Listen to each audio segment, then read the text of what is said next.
Свою новогоднюю коробочку для новогоднего подарка я решила украсить камином. Значит, для этого я взяла картон. Сначала загрунтовала белым грунтом. Потом я взяла вот такой белый рельеф. Он очень пластичный. И трафареты. И сделала фактуру кирпичиков и спила дерево.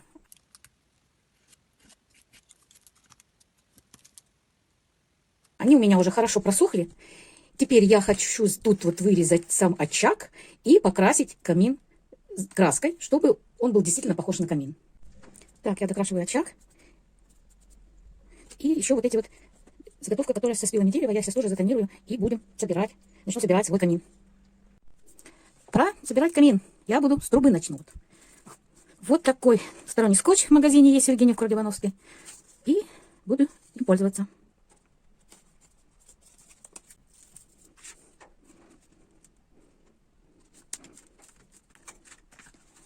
Так.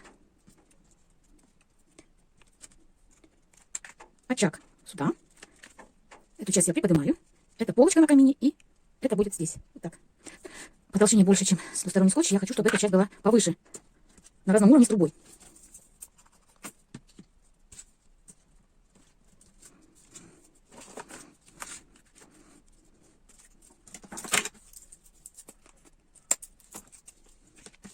Так, определюсь сейчас с местом камина самого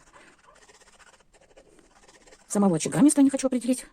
У меня займет самое нижнее положение всей этой конструкции. Вот так.